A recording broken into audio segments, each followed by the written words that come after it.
Magandang umaga po sa inyo lahat. Nandito po kami sa parking B ng level 1 sa room 107.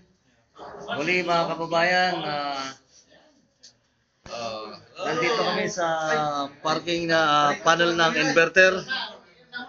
Ito yung aming nilalagay ng mga battery. Ito yung link na nilalagay, napakarami niyan. At ito yung aming tineterminate na pinsang walang pin na sinasabi.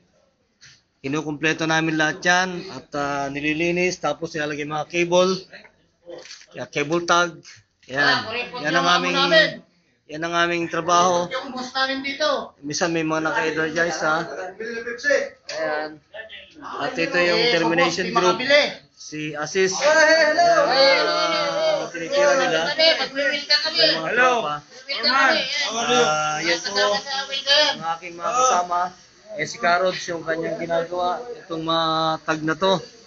Nang nagpe-prepare lahat yan. Hindi po complete. Ayan. Yung mga tropa. Ito yung panel ng 107.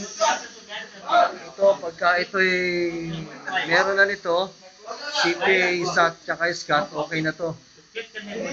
Yan, nakalagay na Energy Station 1 Progress. Okay?